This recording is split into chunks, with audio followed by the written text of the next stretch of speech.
j'ai 26 ans, j'ai 1 230 000 euros et je vais vous expliquer pourquoi l'argent ne sert à rien pour la plupart des gens. Je m'appelle Tristan Lejeune. Sur cette chaîne, je partage mon investissement et l'évolution de mon patrimoine en toute transparence.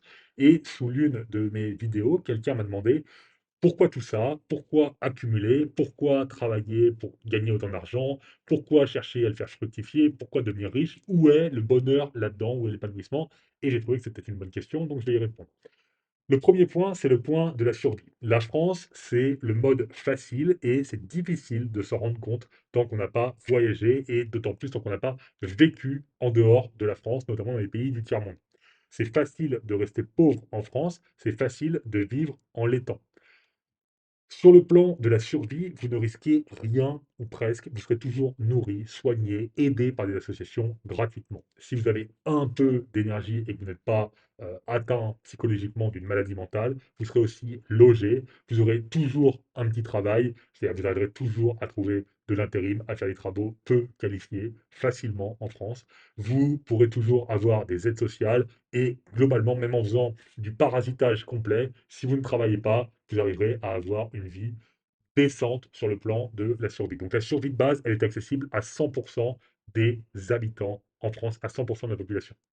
Ensuite, la vie de base, j'estime qu'elle est accessible à tous ceux qui ne sont pas drogués, tous ceux qui ne sont pas alcooliques, tous ceux qui ne sont pas des malades mentaux et qui, grosso modo, ont plus de 85 de QI. C'est-à-dire que la vie de base, c'est avoir un travail alimentaire non qualifié et réussir à le conserver, et donc avoir un appartement en location, pouvoir se nourrir et pouvoir se divertir un peu, pouvoir s'occuper, s'épanouir un peu dans sa vie, c'est accessible à la grande, grande, grande majorité de la population, c'est-à-dire vivre de façon relativement épanouie. La survie, c'est vraiment vous vivez au jour le jour pour pouvoir vous nourrir, pour pouvoir vous loger et pour pouvoir subvenir à vos besoins primaires. Ça, je considère que c'est quasiment un dû en France. Maintenant, vivre, c'est l'étape supérieure, c'est-à-dire pouvoir avoir un compte bancaire, pouvoir épargner un peu d'argent, avoir de quoi voir venir, pouvoir s'acheter un véhicule, pouvoir se déplacer, garder un travail, avoir un contrat, etc. Et ça vous paraît le b.a.-ba, mais croyez-moi, quand on vit dans le tiers-monde, ça ne l'est pas du tout pour 80% de la population. Donc, gagner de l'argent et en accumuler beaucoup en France n'est jamais une question vitale, puisque votre vie n'est jamais en danger en relation à l'argent dont vous disposez en France. Alors, scoop pour vous, en dehors de la France, c'est la jungle. Je vis dans le tiers-monde et j'y suis depuis presque 6 ans. J'ai vécu dans le tiers-monde asiatique pendant une bonne partie des 6 dernières années et maintenant je vis dans le tiers-monde d'Amérique latine. Si vous n'avez pas d'argent dans le tiers-monde, vous mourrez facilement. Alors, vous ne mourrez pas de faim parce que c'est un climat subtropical abondant, la nourriture ne coûte pas cher, vous pouvez même en avoir gratuitement, simplement en sortant des grandes villes. Vous n'allez pas mourir de faim dans le tiers-monde. Mais vous mourrez pour un oui ou pour un non. Vous mourrez dans un accident du travail dangereux parce qu'il n'y a pas de normes de sécurité. Si vous travaillez dans le bâtiment, vous avez énormément de risques. Si vous avez des travaux manuels, majoritairement, vous avez beaucoup de risques de mourir dans l'accident du travail complètement idiot. Vous pouvez avoir des infections que vous ne faites pas soigner parce que manque de moyens, manque d'accès aux hôpitaux ou simplement manque d'éducation aussi, manque d'intelligence, et donc vous mourrez d'une infection. Et au moment où je vous dis ça, j'ai discuté avec un ami aujourd'hui et quelqu'un de sa belle famille est mort d'une infection. Voilà, c'est pour vous dire. Vous pouvez mourir sur la route avec votre moto à 2 balles puisque le code de la route est quasiment inexistant, personne ne le respecte. Donc, voilà. En dehors de France, c'est extrêmement facile de mourir si vous n'avez pas d'argent parce que vous vous exposez à énormément de situations qui impliquent un danger direct ou indirect. Par exemple, mon assistante aurait dû mourir la semaine dernière. Le 23 décembre, elle s'est réveillée et elle ne pouvait presque plus respirer. Donc, elle a appelé sa mère en panique, qui a appelé une ambulance et elle est arrivée à l'hôpital, pardon, donc à l'hôpital public, dans le coma et son niveau de glucose sanguin était à 600 milligrammes par décilitres. Donc, pour ceux qui ne savent pas du tout, qui n'ont aucune notion de ce qu'est la glycémie normale, pour un individu, c'est entre 80 et 100 milligrammes par décilitre de sucre dans le sang.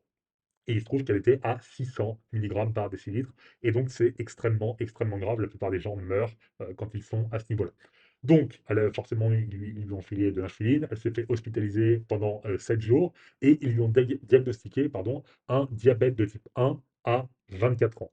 Donc ça, à nouveau, alors qu'il y avait énormément de signes avant-coureurs, à la vue des médecins depuis 2 ans, pour tous les symptômes qu'elle avait, personne ne lui a diagnostiqué de diabète de type 1 parce que globalement, tous les médecins s'en foutent et aucun d'entre eux n'a vraiment d'éthique médicale. Bref, elle ne m'a pas prévenu, je rentre chez moi début janvier, elle revient travailler et elle parle de ça brièvement avec ma femme qui me le raconte.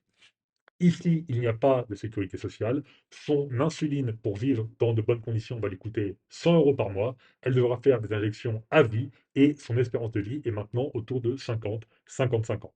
Problème, elle n'est pas millionnaire. Elle gagne 400 euros par mois parce que je la paye 2,5 fois le SMIC local et elle vit seule avec son fils de 2 ans.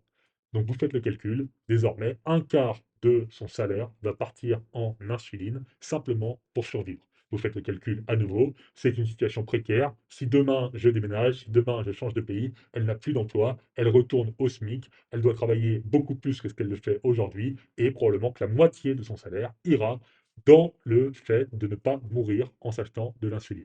Voilà ce que c'est le tiers-monde, voilà ce que c'est la jungle en dehors de France.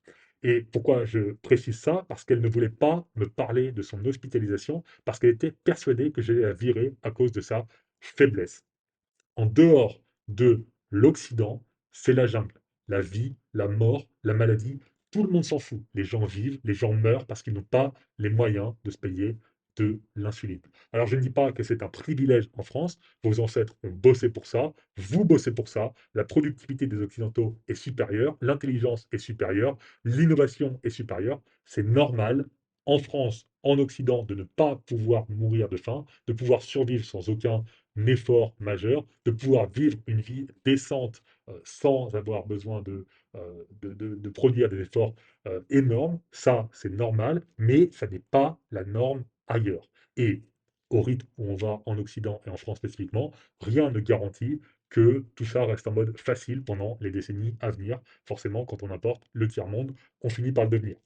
Donc, réponse aux commentaires. À quoi bon? Pourquoi tout ça? Pourquoi il y a de l'argent? Pourquoi s'enrichir? Eh bien, parce qu'en dehors de France, l'argent sert à ne pas mourir, tout simplement. Et quand on vit en dehors de France depuis suffisamment longtemps, on comprend que l'argent est absolument indispensable à la survie. Deuxième point, le point liberté. Quand l'État vous oblige à faire quelque chose contre votre volonté, sous peine de ne plus pouvoir vous rendre au travail, de perdre votre salaire, votre capacité à subvenir à vos besoins, en vous imposant un vaccin que vous ne voulez pas, par exemple, par hasard, eh bien sans argent, vous êtes forcé d'accepter. Avec argent, vous quittez le pays dans la foulée. C'est aussi simple que ça. L'argent vous permet de ne pas plier face à la pression d'un État violent. Quand votre ville se transforme en un cirque à ciel ouvert et que l'impunité règne, que la police n'intervient pas et que votre fille risque de se faire agresser quand elle rentre de l'école, eh bien sans argent, vous croisez les doigts en espérant que la situation s'améliore. Avec argent, vous êtes libre de déménager dans la foulée. C'est aussi simple que ça. En janvier 2021, à la fin de mes 15 jours de visite en France pour les fêtes, il a été question d'empêcher les Français de quitter le territoire pour gérer le rhume 19. Alors, je ne sais plus si c'est qu'il fallait être vacciné pour pouvoir prendre l'avion, ou si tout simplement qu'ils refaisaient un espèce de confinement général dans le pays. Peu importe, il était question que je ne puisse plus prendre l'avion pour sortir du pays, à condition d'être vacciné ou sous une condition, ou simplement de ne plus pouvoir sortir. Donc, mon avion était déjà pris, mon billet d'avion était déjà pris pour le mardi, et les annonces de ce potentiel confinement, cette potentielle restriction, ont eu lieu le dimanche. Euh, donc, ce qui s'est passé, c'est pas le samedi matin, c'est le lundi matin. J'ai appelé une compagnie de location de jet privé pour mettre une option de réservation sur un vol, donc le lundi matin.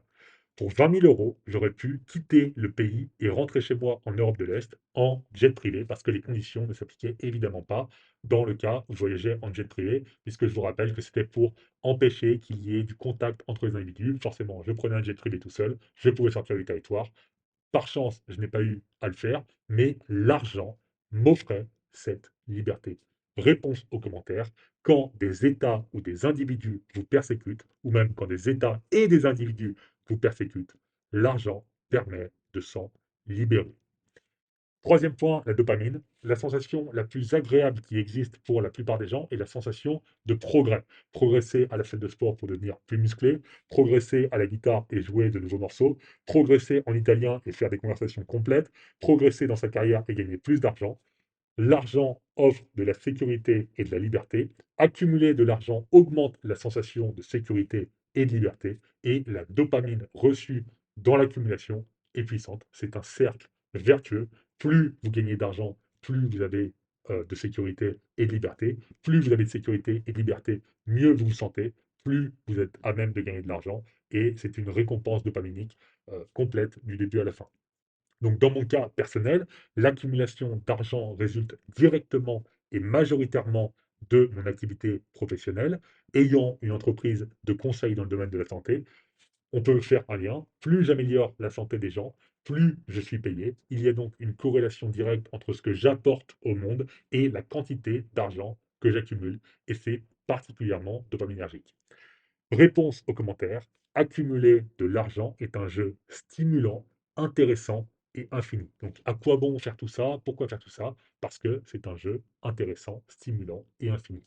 Quatrième point, la nature. Depuis mes 6 ans où ma grand-mère m'a donné 40 euros pour mon anniversaire, jusqu'à aujourd'hui, j'ai toujours respecté l'argent et j'ai toujours voulu l'accumuler. Je n'ai jamais fait aucune dépense émotionnelle, je n'ai jamais vrillé, je n'ai jamais perdu les pédales.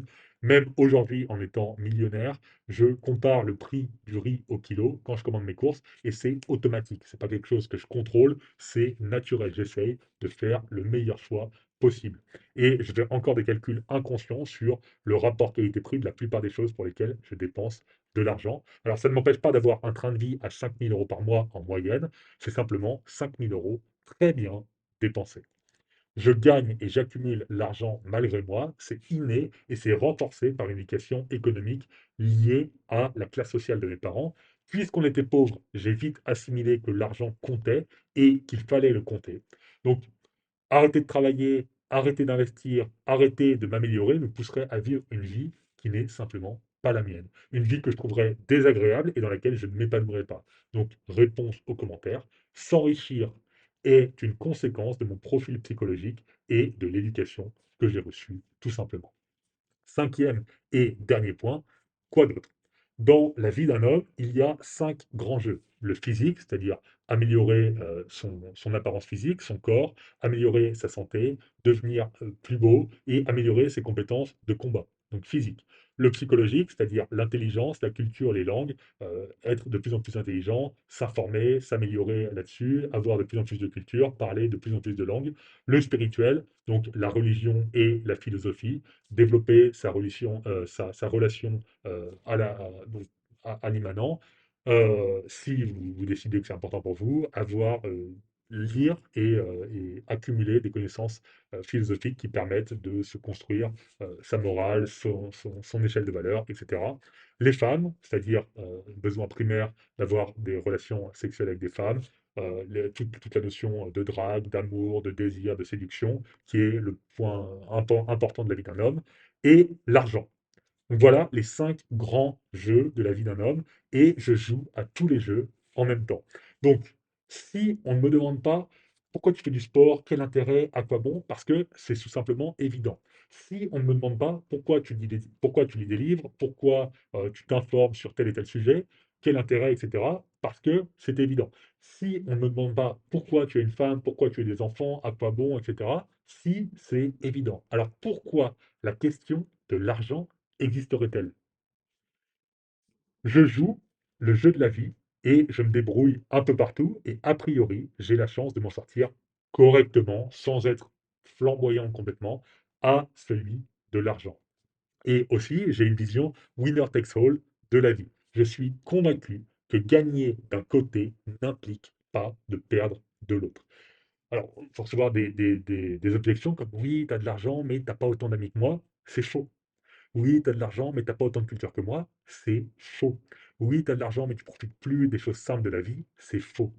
L'argent apparaît comme une résultante d'autres cases cochées de façon innée ou acquise. Et je suis désolé, c'est très souvent un moyen de se cacher derrière sa propre flemme ou derrière ses propres derrière ses propres limitations, la plupart du temps, en vérité, puisque je crois quand même plus à l'inné qu'à l'acquis, mais dans mon expérience personnelle, la plupart des gens qui sont plus riches que la moyenne ont aussi une vie plus épanouie que la moyenne, des relations plus épanouies que la moyenne, une culture supérieure à la moyenne, une intelligence supérieure à la moyenne et une condition physique supérieure à la moyenne. Donc toutes les excuses de oui, t'as de l'argent, mais t'as pas ça, mais t'as pas l'amour, mais t'as pas l'amitié, mais t'as pas la santé, c'est très souvent faux. De mon expérience personnelle en tout cas. Donc réponse aux commentaires, pourquoi je fais tout ça, à quoi ça sert? Eh bien gagner et accumuler de l'argent parce que ça fait partie du jeu et que je prends plaisir à jouer, tout simplement. Alors, évidemment, je n'en savais rien avant. J'ai couru après l'argent par angoisse, comme je vous l'ai expliqué dans cette vidéo. Les 5 points que je viens de vous partager m'étaient relativement inconnus avant d'en arriver là où je suis. Oui, l'argent, c'est aussi un changement de catégorie de stress. C'est le luxe de pouvoir adopter une vision à long terme, c'est le confort matériel, voiture, maison, assistance humaine, accès à des soins de meilleure qualité, accès à de la nourriture de meilleure qualité. Oui, l'argent, c'est aussi tout ça. Mais au bout du compte, je ne fais que des choses simples. D'un point de vue extérieur, ma vie est extrêmement ennuyante. Je travaille tous les jours sur le même bureau, ici, seul. J'ai un grand appartement qui est relativement élevé dans les standards de logements locaux et pourtant, je passe 70% de mon temps éveillé ici, sur cette chaise, sur mon bureau. Donc, c'est extrêmement ennuyant. Je mange presque tous les jours la même chose. Je m'entraîne au même endroit, au même endroit, pardon. Donc, ce qu'il faut comprendre, c'est que l'illusion de l'argent, c'est d'y décharger la responsabilité de son bonheur. Je n'ai jamais cru que l'argent me rendrait heureux. Je n'y ai jamais pensé, je n'ai jamais espéré que l'argent me rende heureux. Par contre, j'ai toujours eu la conviction que ça me libérerait de l'angoisse du court terme. Et c'est exactement ce qui s'est produit pour moi. Mais en même temps, le pendant de ça, c'est que ça m'a anesthésié dans une certaine mesure. Alors même avec une nature peu émotive de base, c'est-à-dire que j'ai jamais été vraiment très volatile dans mes émotions, je n'en ai aujourd'hui quasiment plus. Je n'ai quasiment plus d'émotions. Je ne ressens presque pas la joie, je ne ressens pas non plus la tristesse, je n'ai pas de peine, je n'ai pas d'euphorie, je n'ai pas de bonheur, je n'ai pas de malheur. Je ressens encore un peu, de façon occasionnelle, le stress, mais mis à part ça, pour des situations très spécifiques, mais mis à part ça, je n'ai quasiment plus aucune émotion qui définisse la plupart de la vie des êtres humains. Donc ma vie est une courbe quasi plate d'émotions et il faut comprendre que je n'ai aucun jugement là-dessus. L'argent a peut-être contribué à lisser cette courbe, mais ce que vous devez comprendre, c'est que je n'ai aucun avis sur cette situation. Je ne la catégorise pas comme étant bien ou mal, juste elle est ce qu'elle est. Et j'ai la conviction que l'argent est un amplificateur. Si vous êtes un gambler né, plus d'argent vous poussera à gambler plus, à parier plus. Si vous êtes un joueur, un parieur, forcément, vous allez gagner plus d'argent, vous allez vouloir parier, jouer plus qu'avant. Si vous êtes un épargnant né, eh bien, plus d'argent vous poussera à épargner plus.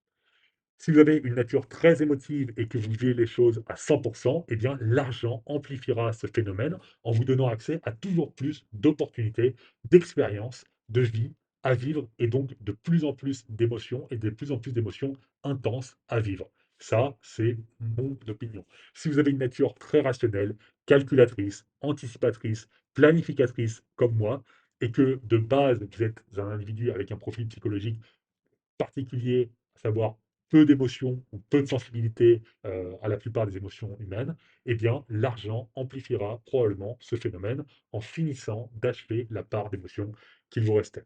Majoritairement, à mon avis, dû à la sécurité absolue du court terme que cela euh, permet d'obtenir.